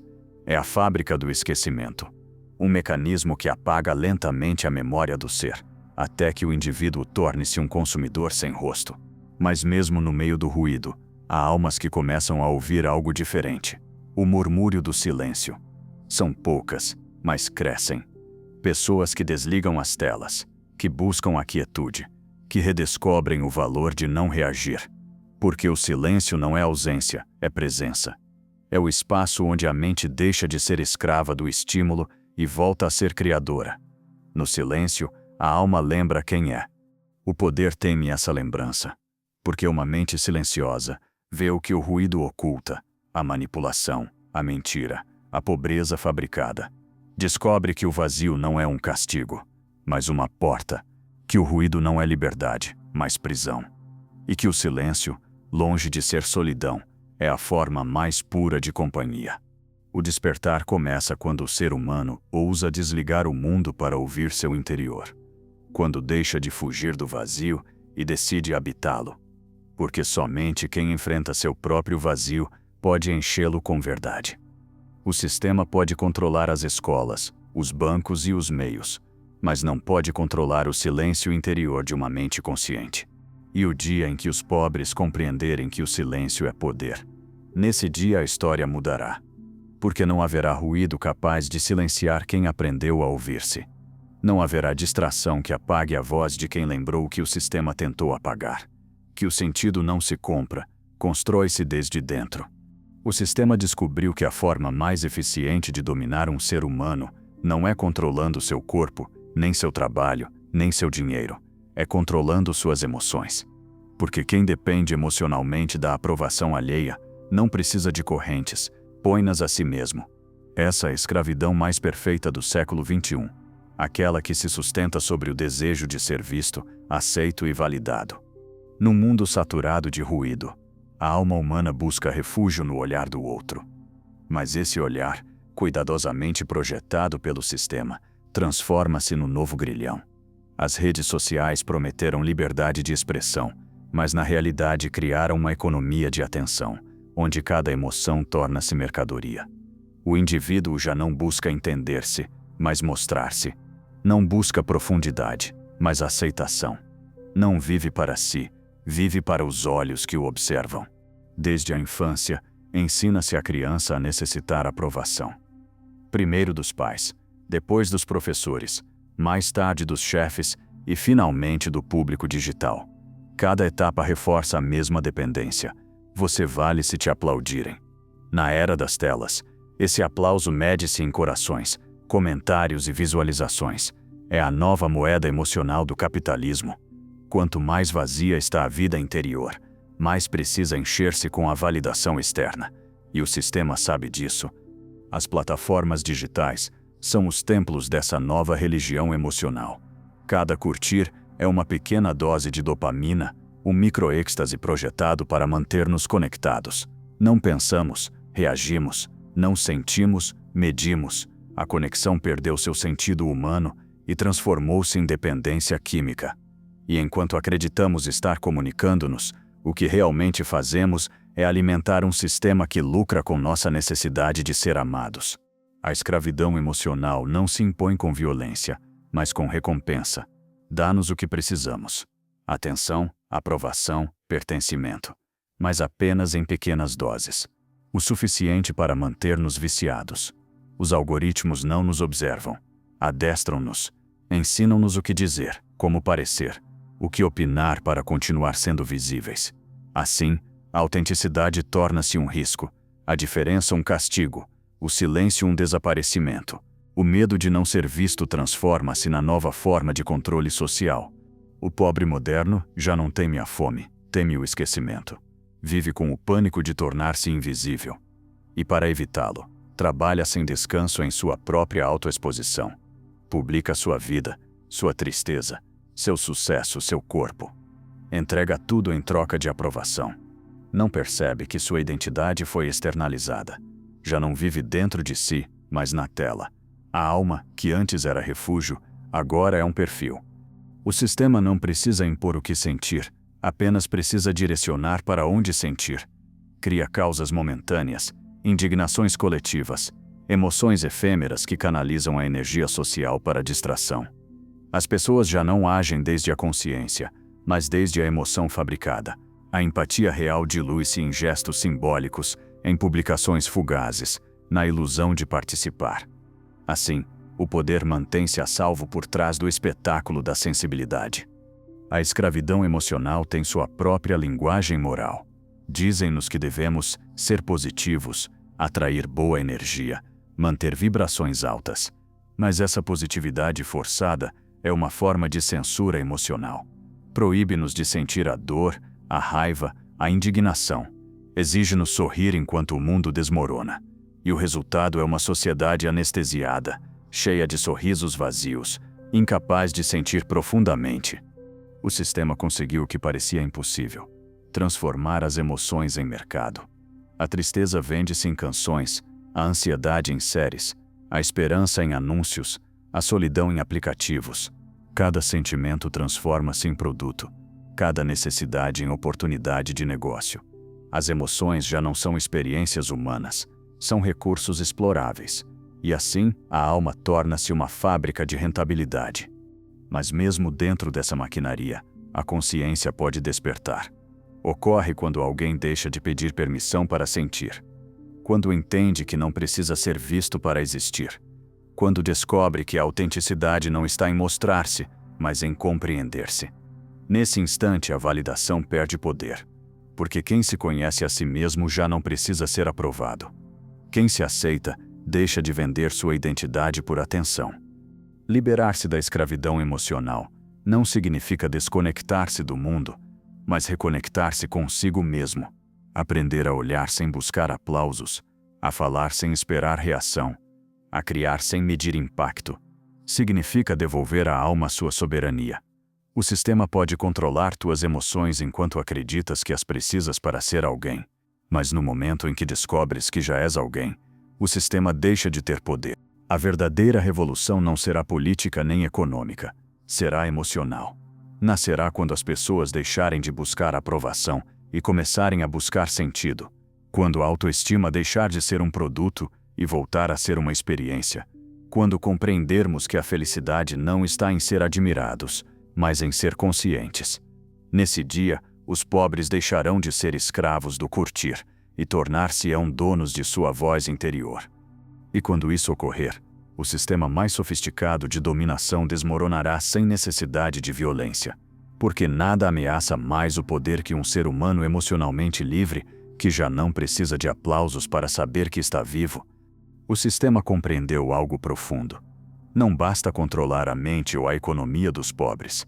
É preciso controlar também sua capacidade de amar.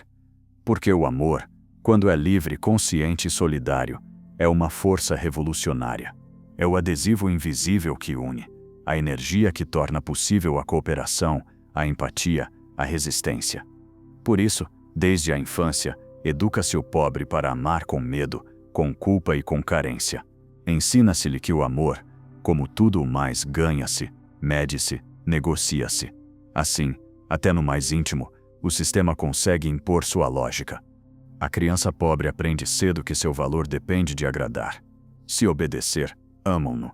Se rebelar-se, rejeitam-no. Cresce acreditando que o amor está condicionado ao comportamento correto, à submissão, à gratidão. Esse ensinamento não desaparece quando torna-se adulto. Transforma-se na base de todas as suas relações. O trabalhador que teme decepcionar seu chefe. A mãe que se sacrifica até o esgotamento para ser boa. O jovem que busca nas redes a aprovação que não recebe em casa. Todos reproduzem a mesma ferida original. O amor como recompensa, não como encontro.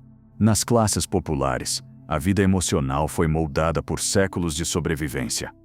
O amor não se ensinou como liberdade, mas como refúgio diante da escassez. Amar, nesse contexto, significava resistir juntos, não crescer juntos. O vínculo afetivo tornou-se estratégia de sobrevivência e, com o tempo, corrente emocional. Fique mesmo que doa, aguente porque assim é a vida. O amor tudo suporta. Frases que parecem sabedoria popular, mas que na realidade são mecanismos de controle. O sistema precisa de vínculos desgastados, dependentes, cheios de medo da perda, porque as pessoas que não sabem estar sozinhas também não sabem rebelar-se. A pobreza ensina a confundir necessidade com afeto. Quem sofre contigo parece querer-te mais, quem te exige sacrifício parece valorizar-te mais. Assim perpetua-se a cultura do amor sofrido, onde o sofrimento transforma-se em prova de fidelidade. Essa emocionalidade não é casualidade, é herança de uma educação projetada para manter o indivíduo preso em relações onde sempre dá mais do que recebe. A estrutura de poder replica-se até no coração. E depois chegam os meios, a publicidade e as redes para aperfeiçoar essa distorção. O amor transforma-se num produto a mais. Filmes, canções e influenciadores repetem o mesmo roteiro. O amor deve doer, deve consumir-se, deve exibir-se.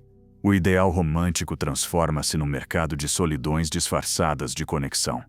Milhões de pessoas compartilham fotos, frases e promessas, mas fazem-no a partir do vazio. Não buscam amar, buscam ser vistos, não buscam união, buscam validação.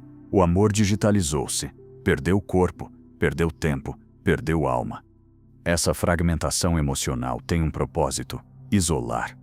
Porque um povo fragmentado emocionalmente não pode construir comunidade. Os pobres, que antes se reconheciam uns aos outros, agora competem também por amor. A cooperação que em outros tempos os tornava fortes, a ajuda vizinha, a solidariedade de bairro, a união familiar, foi substituída pela comparação, pelo orgulho e pela inveja emocional. Onde antes havia comunidade, agora há competição afetiva. Onde antes havia apoio mútuo, agora há desconfiança. O sistema sabe que os pobres unidos seriam invencíveis. Por isso promove a divisão emocional. Casais enfrentados, famílias desfeitas, amizades baseadas na conveniência. Todo vínculo torna-se transacional. O que você me dá, o que ganho, o que me aporta estar contigo. Até o amor transforma-se num contrato psicológico, onde a reciprocidade natural é substituída por cálculo. Assim destrói-se o tecido humano que poderia sustentar uma rebelião coletiva. O resultado é uma sociedade hiperconectada e emocionalmente órfã. Milhões de pessoas rodeadas de vozes, mas sem conversa real. Milhares de mensagens diárias, mas sem um olhar sincero. Nunca houve tanto contato e tão pouca conexão. O pobre moderno vive numa solidão compartilhada, acompanhado por outros que também estão sós, unidos pelo medo e pela necessidade, não pela compreensão. A educação sentimental dos pobres, como a escolar e a econômica, é projetada para domesticar. Ensina a reprimir o desejo, a temer a rejeição, a aceitar relações medíocres, para não ficar só. Ensina que amar com liberdade é perigoso, que dizer não é ingratidão, que exigir respeito é soberba. E assim, o sistema fabrica gerações inteiras que confundem amor com obediência e companhia com dependência. No entanto, o amor verdadeiro, ao contrário do amor condicionado, não pode ser manipulado. É a única coisa que o sistema não pode possuir, porque não pode padronizá-lo nem vendê-lo. O amor autêntico não nasce do medo, mas da consciência.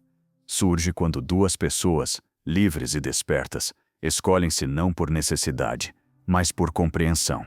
Esse amor não consome, cria, não acorrenta, liberta, não domestica, transforma. Por isso, o sistema teme o amor consciente. Porque um indivíduo que se ama de verdade não se deixa humilhar, não se vende por aprovação, não se ajoelha por migalhas emocionais. Um povo que se ama coletivamente não compete, coopera, não inveja, compartilha, não obedece e cria. E quando os pobres redescobrirem esse amor, o amor que une, não o que submete, terão quebrado a corrente mais profunda de todas. Porque no final, o domínio não se mantém com armas nem com dívidas, mas com corações desconectados.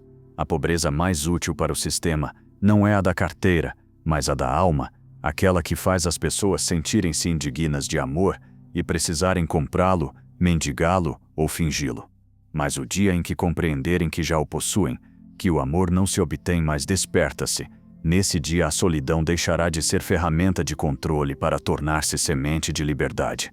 A última forma de pobreza não é a da fome, nem do salário, nem do corpo, é a do espírito. É essa carência invisível que faz as pessoas trabalharem, consumirem e obedecerem, mas já não acreditarem, já não sonharem, já não sentirem.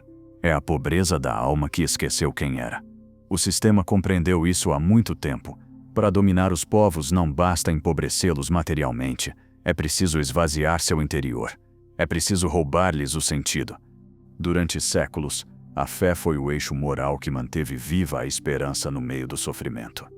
Não importava se essa fé era religiosa, filosófica ou comunitária. Era uma chama que dava propósito. Mas quando o capitalismo global substituiu a alma pelo mercado, o sentido privatizou-se. O que antes se buscava no templo ou na reflexão, agora busca-se na tela. O que antes se oferecia como propósito, agora vende-se como experiência. O sistema não eliminou a fé, redirecionou-a. Agora a devoção oferece-se ao consumo, e os novos deuses chamam-se marca, sucesso, progresso e algoritmo. O pobre, que antes encontrava consolo na comunidade, hoje encontra vazio na conexão digital. Sua espiritualidade foi colonizada pela lógica do desempenho. Já não reza, medita ou reflete. Manifesta, atrai, visualiza. Trocaram-lhe a linguagem da transcendência pela da produtividade emocional. O que antes era oração, agora é marketing mental. Disseram-lhe que o universo lhe dará o que pedir, mas omitiram o essencial, que o universo não obedece ao desejo, mas à consciência. Assim, o ser humano foi transformado numa máquina de intenção, mas não de compreensão. Vive pedindo, nunca entendendo. Persegue milagres, mas esquece o mistério. O capitalismo espiritual transformou a busca interior num negócio, e o vazio existencial numa oportunidade de mercado. Vendem-se cursos de iluminação, retiros de desbloqueio energético, terapias rápidas para encher o buraco que o próprio sistema fabrica. A consequência de tudo isso é devastadora. Os povos perdem sua alma coletiva. A cultura deixa de ser identidade e transforma-se em espetáculo. A sabedoria ancestral, que outrora ensinava a viver em harmonia com a terra, é substituída por manuais de sucesso pessoal. As comunidades, que antes compartilhavam rituais e valores, agora compartilham dívidas e algoritmos. O sistema conseguiu substituir a fé pela esperança no consumo. E uma esperança baseada no consumo é uma esperança em constante frustração, porque o vazio espiritual não se enche com objetos, mas com sentido. Não se cura com distração. O pobre moderno não reza ao céu, mas ao mercado. Pede promoção, não despertar. Agradece por oportunidades laborais, não por liberdade interior. E quando se sente perdido, em vez de olhar para dentro, busca nas redes o novo. Mas essa desconexão tem um preço: a perda do sentido de humanidade. Porque quando a alma coletiva se apaga, o homem deixa de ver-se como parte de algo sagrado. A natureza transforma-se em recurso, o outro em competição, a vida em mercadoria. Sem espiritualidade, não há compaixão. Sem compaixão, não há comunidade. E sem comunidade, o sistema reina. Essa é a verdadeira conquista, não a do território, mas a da alma. No entanto, o espírito não morre. Pode ser reprimido, anestesiado, desviado, mas não extinto. Sempre resta uma faísca no interior humano que lembra algo anterior ao sistema, algo que nenhuma ideologia pode apagar: a intuição de que a vida tem um propósito maior que a sobrevivência. Essa faísca, quando se acende, transforma-se em fogo. E um único fogo interior pode acender milhares. A pobreza espiritual cura-se com conhecimento, mas não com o conhecimento acadêmico que domestica, e sim com o conhecimento interior que liberta. Com a arte, com a filosofia, com a contemplação, com a verdade. Quando o ser humano volta a olhar para dentro de si e compreende que a alma não é um recurso, mas um templo, tudo muda. Porque o sistema não pode controlar quem recuperou sua fé interior. O despertar dos pobres não será econômico nem político, será espiritual. Começará quando deixarem de buscar salvadores e reconhecerem que a força que esperam está dentro. Quando entenderem que seu valor não depende do que possuem, mas do que são. Quando voltarem a ver a vida não como uma dívida, mas como um mistério. Porque enquanto a mente obedece, a alma lembra. E quando a alma lembra, nenhum poder pode submetê-la. A verdadeira riqueza não está em ter, mas em compreender. O dia em que os pobres, durante séculos, o sistema ensinou aos pobres a olhar para baixo, para o trabalho, para a dívida, para a terra que nunca lhes pertence. Acostumou-os a viver com a cabeça inclinada, temendo o poder, obedecendo ao relógio, sonhando com pequenas vitórias. Mas há um momento na história em que o ser humano, cansado de sobreviver, levanta o olhar. Esse instante, silencioso, íntimo, invisível, marca o início de algo que nenhuma estrutura pode deter: o despertar coletivo. O despertar não começa nas ruas, nem nos governos, nem nos discursos. Começa na alma.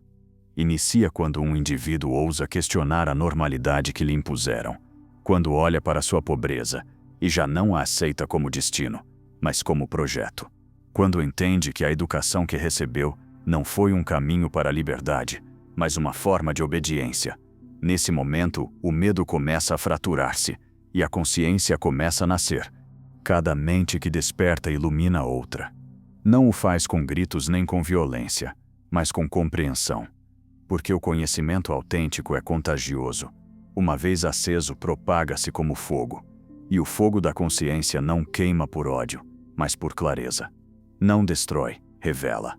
Quando os pobres começam a compreender como foram educados para ser pobres, o poder perde seu encanto. Porque o domínio só se sustenta enquanto as massas acreditam na história que lhes contaram. O despertar coletivo não significa rebelião caótica, mas reorganização da alma.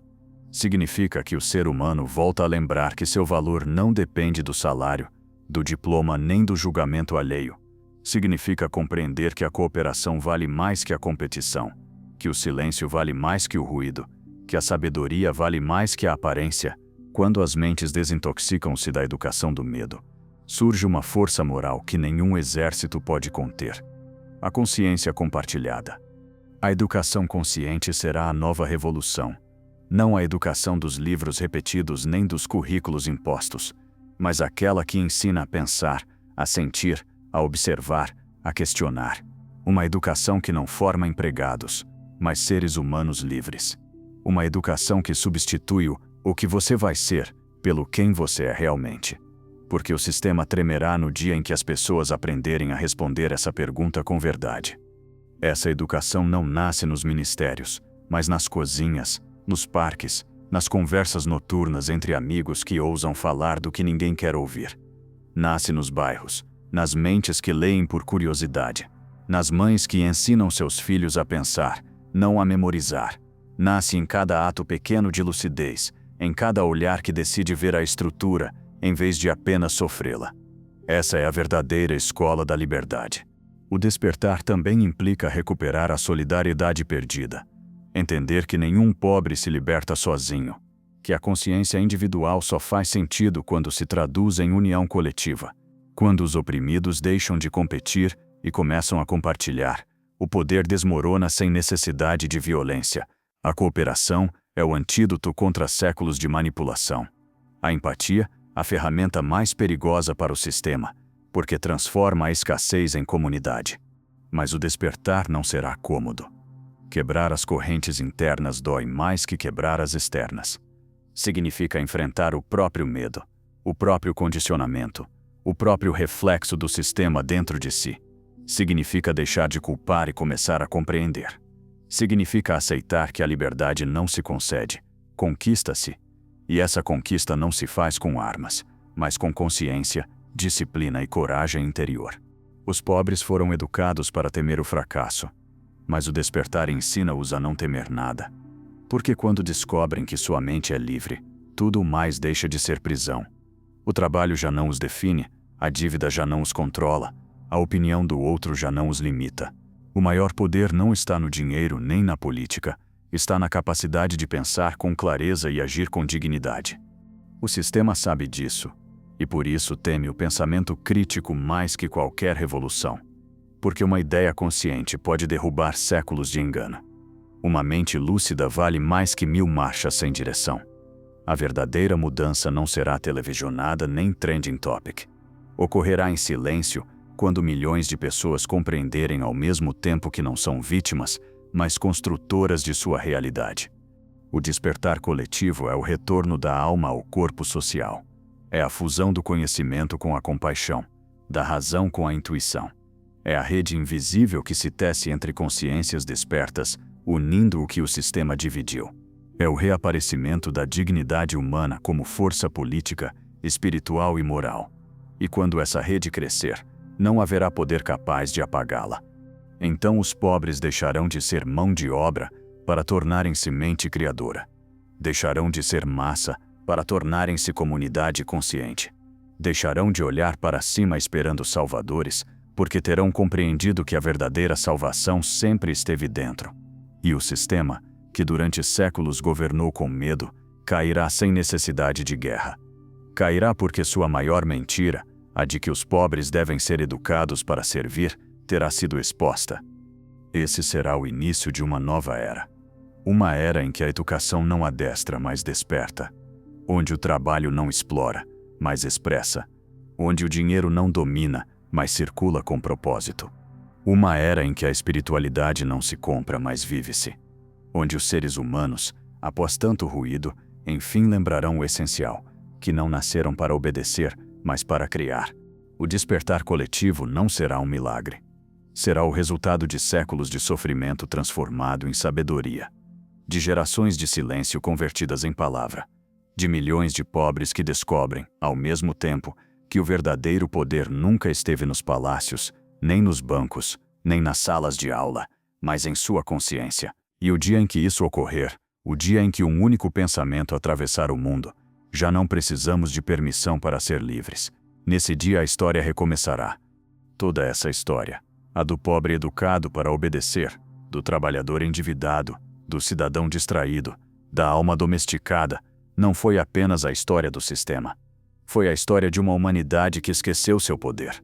Durante séculos, ensinaram-nos a viver olhando para fora, para as instituições, para os chefes, para os templos, para as telas.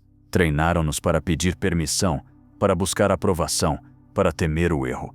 Mas o despertar começa quando alguém ousa olhar para dentro e compreende que o inimigo mais forte não está no poder, mas na mente que o obedece. O sistema nunca foi invencível, simplesmente foi invisível. Agia na forma como pensamos, em como sentimos, em como medimos o valor de nossas vidas. Ensina-nos a confundir conhecimento com obediência, esforço com virtude, amor com dependência, sucesso com pertencimento. Convenceu-nos de que a liberdade era um luxo e a submissão, uma necessidade. E enquanto acreditávamos que estudávamos para crescer, trabalhávamos para servir a uma ordem que se alimentava de nossa cegueira. Mas chega um momento, uma rachadura na consciência coletiva, em que tudo isso deixa de funcionar. O cansaço deixa de ser resignação e transforma-se em lucidez. A dor deixa de ser castigo e transforma-se em revelação. A pobreza deixa de ser uma maldição e começa a ser vista como o que realmente é, uma construção cultural que pode ser desmontada. Porque a verdadeira pobreza não está na carteira, mas na mente que não se sabe rica em consciência. O sistema sobreviveu porque conseguiu que as massas acreditassem que a liberdade devia ser concedida, quando na realidade sempre esteve disponível. Ninguém pode dar o que você já é. Não se pode ensinar a liberdade como uma disciplina, porque a liberdade não se aprende. Lembra-se, é um ato interior, um fogo que, uma vez aceso, não pode ser apagado. Quando os pobres compreenderem isso, quando entenderem que não precisam mendigar o que lhes pertence por direito natural, o pensamento, o tempo, a dignidade, a alma, o poder do sistema desvanecer-se-á como uma sombra ao amanhecer, porque nenhum governo, nenhuma empresa, nenhum professor poderá continuar educando no medo quem descobriu sua voz interior. A educação do medo foi a arma mais eficaz do controle. Desde a sala de aula, ensinou-se a temer o fracasso, o castigo, o erro, a mudança. Mas o medo não é natural, é aprendido. E tudo o que é aprendido pode ser desaprendido. O novo paradigma nascerá quando a educação deixar de domesticar e começar a despertar. Quando o conhecimento voltar a ser um ato de amor e não de submissão. Quando a escola deixar de fabricar trabalhadores obedientes e começar a formar almas conscientes. A libertação interior começa com um ato de desobediência sagrada. Deixar de acreditar nas mentiras que te deram forma. Não acreditar que você vale pelo que produz. Não acreditar que a dor te enobrece. Não acreditar que o amor se ganha. Não acreditar que seu destino foi escrito por outros. Essa desobediência não destrói, reconstrói. Devolve-te a ti mesmo. O renascimento da consciência será o novo renascimento da humanidade. Mas não virá das universidades nem dos governos, mas das margens, dos bairros, das vozes silenciadas, daqueles que nunca foram ouvidos. Será uma revolução silenciosa, sem armas nem líderes, sustentada por uma verdade simples, que o conhecimento pertence a todos e a liberdade começa dentro. Quando as pessoas voltarem a olhar a vida com olhos limpos, sem medo, sem vergonha, sem dívida, o sistema já não terá chão onde se sustentar. Porque todo o seu poder depende da ignorância emocional e do pensamento programado. Uma mente que se conhece a si mesma não pode ser controlada. Uma alma que se sente completa não pode ser manipulada. E um povo que se ama não pode ser dividido. A verdadeira educação do futuro não ensinará fórmulas, mas consciência. Não buscará criar profissionais, mas seres humanos despertos.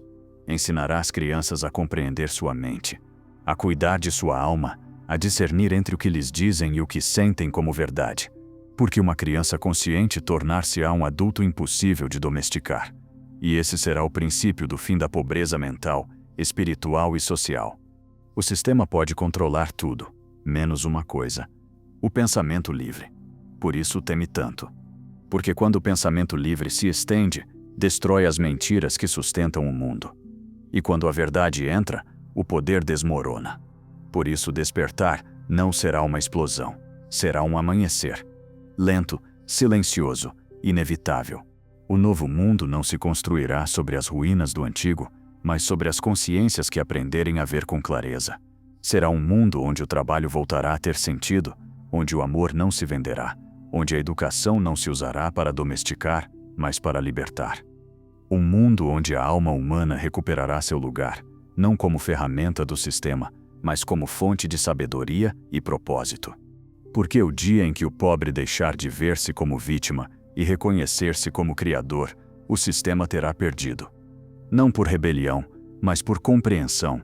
Não por vingança, mas por luz.